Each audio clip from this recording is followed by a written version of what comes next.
Assalamualaikum warahmatullahi wabarakatuh. Selamat datang di Rudy Channel.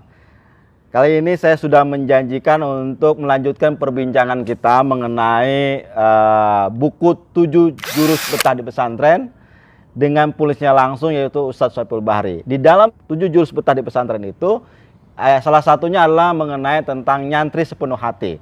Tapi sebelum saya melanjutkan berbincang-bincang dengan Ustadz Syaiful Bahri, jangan lupa yang bagi Anda yang belum subscribe, like, komen, dan share, dan ketuk loncengnya.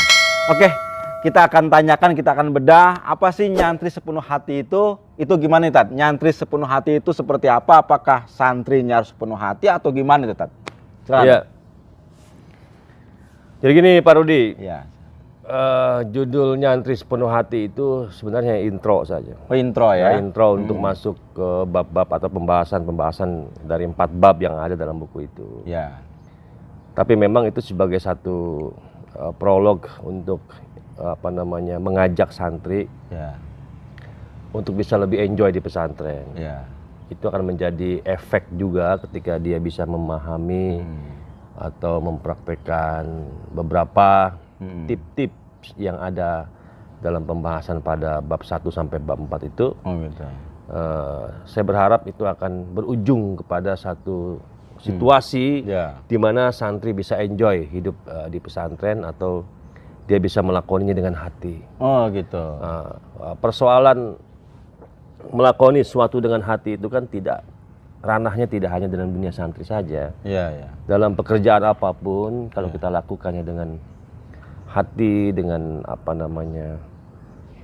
ikhlas, sadar, kemudian memahami tujuan-tujuan dari pekerjaan kita, maka hasilnya akan berbeda gitu kan. Jadi dengan penuh gairah yang tinggi, passion, menjalani kehidupan sebagai santri, sehingga tidak ada keluhan, tidak ada perasaan-perasaan yang dia tidak nyaman atau dia tidak siap untuk menghadapi tantangan-tantangan yang ada di pesantren. Nah, karena itu dalam pembahasan itu saya menulisnya sebagai satu langkah ya, plus juga sebagai efek yang akan terjadi jika santri-santri itu bisa memahami, bisa mendalami bab demi bab yang ada dalam pembahasan buku itu. Jadi dia sebagai intro juga, tapi juga sebagai sebuah efek yang terjadi ketika dia selesai membaca, dia memahami, dia mengamalkan, maka akan muncul satu situasi dalam hati dia itu menjalani kehidupan di pesantren dengan enjoy. Oh, gitu Pak Rudi. Oke, itu jadi seorang santri atau putra-putri Anda yang ingin pesantren di pondok pesantren baik modern maupun salafi itu pasti punya tantangan yang berbeda ya tadi ya? Pasti punya tantangan yang berbeda. Nah, ini khususnya di pondok pesantren modern ini kan dia punya disiplin ilmu tersendiri-sendiri ya. Ada nggak boleh ini, nggak boleh itu gitu loh. Nah, si santri ini harus tahu dan paham sehingga menimbulkan jiwa yang tenang ketika ke pondok pesantren. Nah, ini ada sebuah pertanyaan lagi, Tat.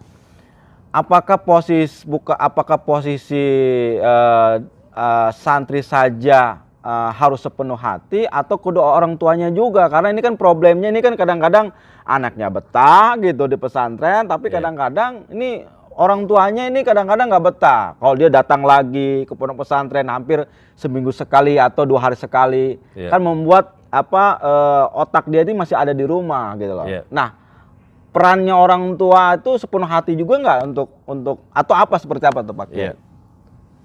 Sebelum saya melanjutkan pertanyaan yang terakhir itu, menarik untuk bisa membedakan antara santri yang tinggal di pesantren modern dengan santri yang tinggal di pesantren tradisional lah, kita sebut seperti itu. Yang unik ini santri-santri yang tinggal di pesantren tradisional atau salafiyah itu justru cenderung lebih ikhlas berada di pesantren.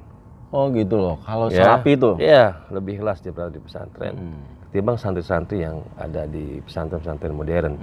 Memang perbedaannya kan, kalau santri di pesantren modern itu kan ada banyak sekali batasan-batasan, aturan-aturan, ketentuan yang ini boleh, ini tidak boleh, segala macam. Sehingga ya secara manusiawi kan manusia itu kan tidak ingin dibatasi gitu kan, tidak ingin dikekang dalam satu aturan-aturan. Nah ini yang kemudian berdampak kepada rasa tidak nyaman di pesantren. Nah karena itu harus ada satu kegiatan trik tersendiri ya. Sendiri. Ibaratnya nyantri sebelum nyantri ya. Betul itu. Harus nyantri sebelum nyantri. Artinya di rumah sebelum mereka mengalami kehidupan di pesantren yang sesungguhnya sudah mulai diajarkan oleh orang tua, dibuat satu aturan-aturan di rumah seperti halnya yang terjadi di pesantren. Karena pesantren modern itu rata-rata sama semua lah polanya. Contoh misalnya, santri diwajibkan untuk bangun sebelum subuh, misalnya gitu. Nah ini aja yang diterapkan di rumah secara perlahan-lahan. Intinya kan tradisi seperti ini atau rutinitas seperti ini gitu di rumah, sehingga ini sebagai ajang latihan dia sebelum dia nyantri. Hal-hal lainnya adalah tentang kemandirian, tentang kedisiplinan, disiplin waktu dan sebagainya. Itu juga di rumah harus bisa dimulai ya. Nah, inilah yang disebut dengan nyantri sebelum nyantri, sehingga nanti ketika dia nyantri beneran di pesantren, jauh dari rumah, jauh dari orang tua, ada hal yang biasa mereka lakukan. Oke, baik. Wah, luar biasa ya pembicaraan kita pagi hari ini dengan penulisnya langsung 7 jurus betah di pesantren, yaitu Ustadz Saiful Bahri. Ini semua daging semua. Jadi para pemirsa bahwa nyantri sepenuh hati itu adalah bukan hanya santrinya atau putra dan putrinya, tetapi juga kedua orang tuanya. Tadi juga dibahas apakah menyakiti atau tidak disiplin itu. Ternyata itu adalah pendidikan semuanya. Dan itu ada pepatah yang mengatakan bahwa pelaut yang handal tidak dilahirkan dari gelombang yang tenang.